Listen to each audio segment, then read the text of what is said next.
up, y'all? It's me, Brianka J, and thank you for coming back to Book Talk. Today I'm talking to you about Beloved by Toni Morison. I think in my last video I told you that I would stop every couple hundred pages and tell you my thoughts, but the reality is when the book get good, the book get good. And so it was very good and I could not stop. But I still have a ton of videos for you. I do want to honor Toni Morison's legacy, so I'm going to do 7 videos about Beloved, and each one is really good. So I hope you stay tuned for the series. Today, I'm going to talk about a character from Beloved who has a gift, and that is both an advantage and a problem. And the character I'm going to talk about is Baby Suggs. But before we get started, please do me a favor. If these videos help you with your literary classes or just your understanding of a literary work, go ahead and hit subscribe for me, like, and leave a comment. It helps my page grow and it allows me to get more relevance and a little check from YouTube when you do. So please do that for me. And right now we're going to get started with Beloved.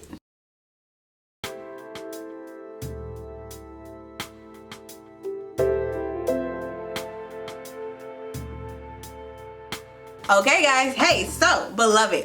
Baby Suggs had this wonderful gift, but it also is her problem and her greatest curse. What she can do that no one else can do is she can speak the word. She has an anointment from God that allows her to speak on his behalf, and she speaks the ideas and the messages that the Lord asks her to speak, even though she cannot read. They say that her heart is so big that it can kind of comfort everybody, and she ends up being what some of the people in the community call a woods preacher, but mostly she's very beloved by everybody around her. And so in the book,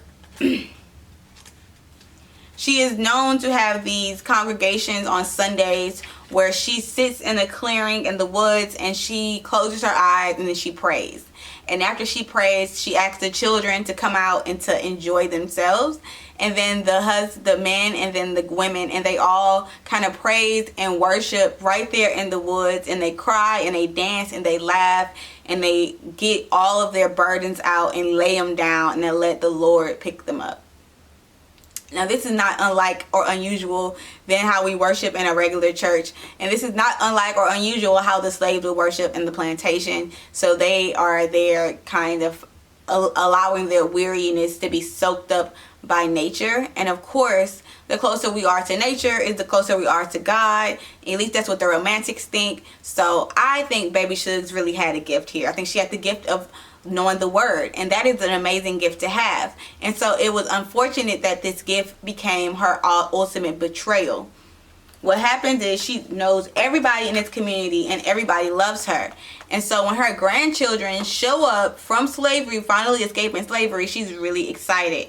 It's the guy Stampede who helps Denver and Sethe cross over and find their way to the grandma's house.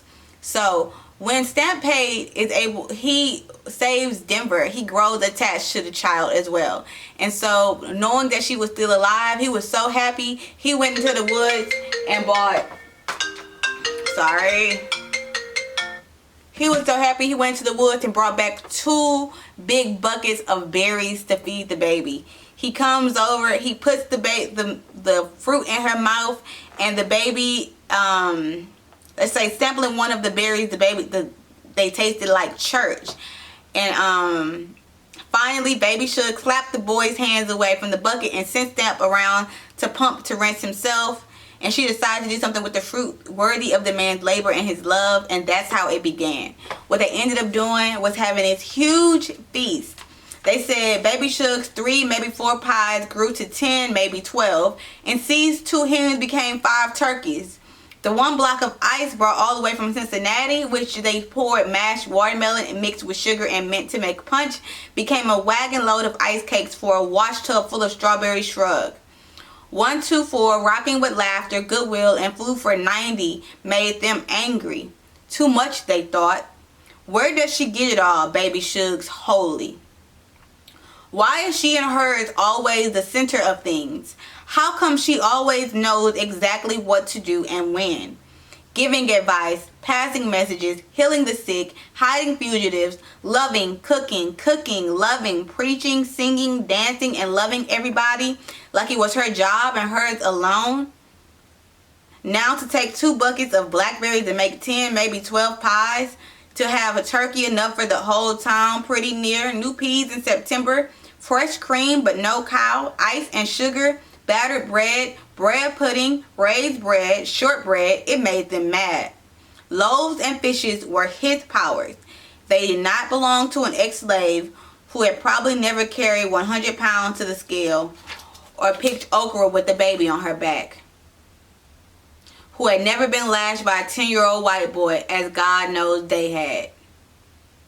Who had not escaped slavery, had in fact been bought out of it by a doting son and driven to the Ohio River in a wagon.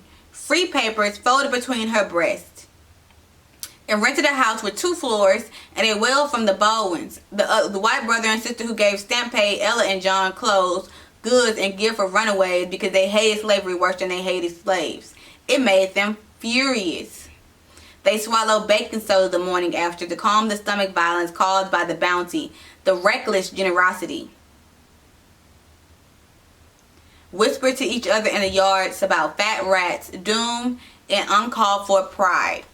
So it was because of her generosity, because of her love, because of her willingness to take care of everybody around her, that her neighbors began to feel envious. If you need to know the page number, it is 161 and 162 in this particular edition, which is Vintage International. I think this one is still on sale. So if you need a page number, there's your page number for your MLA sighting.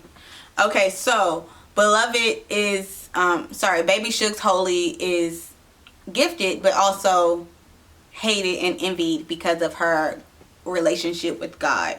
It says her neighbors and her friends and neighbors were angry at her because she had overstepped, given too much, offended them by excess.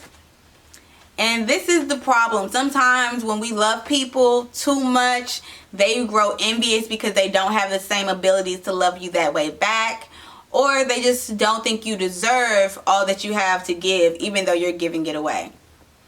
So unfortunately for Baby Suggs Holy, the way she loved became an ultimate idea of like why she can't. And so because of her excess, her neighbors did not tell her when the slave catchers came to grab Sethe. And so when the slave catchers came to grab Sethe, Sethe had very little time to prepare herself, hide herself or her children, and she goes to do unthinkable things, and she decides that no life is better than a life of slavery and was prepared to kill all of her children. She kind of went wild, as they say. This broke Baby Suggs' holy heart. She was hurt by what the impact of rape slavery on her daughter-in-law. She was hurt that she killed one of her children. She was hurt that these white men came into her yard and was able to cause such chaos in her yard, in a place where she was supposed to finally be safe. She was in so much pain that she decided to quit the word. And so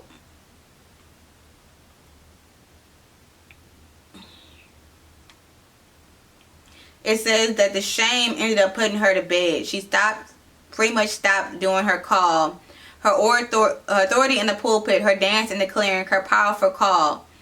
All that had been mocked and rebuked by the buzz lil in her backyard. This is on page 209. And she said God puzzled her and she was too ashamed of him to say so.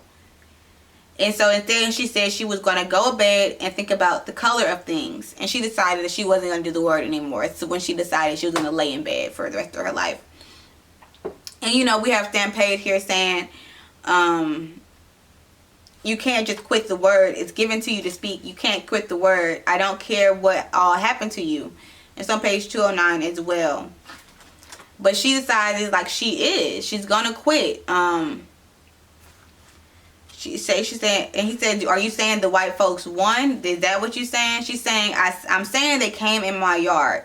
They came in my yard. And he's saying, but C's the one killed the kid. And she said, and if she hadn't, if she hadn't, what would be the problem? They said, nothing left for us but pour out our own blood. And she said, I'm saying they came in my yard. These white people, these white men, they came in my yard. And she said, what I know is what I see now. So she loses her faith in spirituality. She loses her faith in God. And she says, what I know is what I see. A nigger woman hauling shoes. And so she finally accepts the way of the world, and she gives up the word because the word seems to have betrayed her. And she says, I'm looking for what I was put here to do, the back door. And so she's really hurt. And it says the white folks had tired her out at last. The effect of marrow weariness in a woman he believed was a mountain. And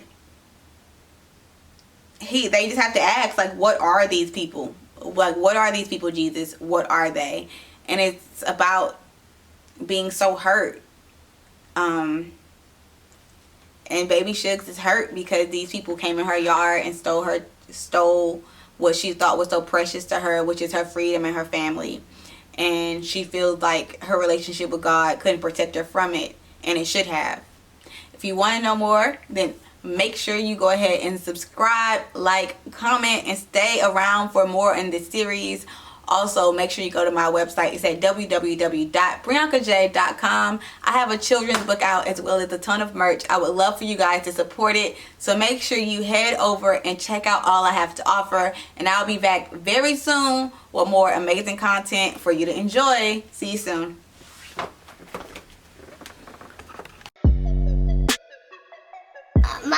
Listen to me.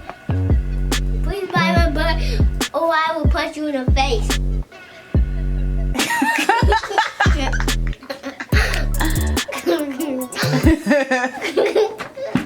You crazy. That's how I do it. That's how I make videos. That's how you make videos? Yes. This how you gonna sell it? And make sure you check review. Okay. Make sure you watch review. Okay.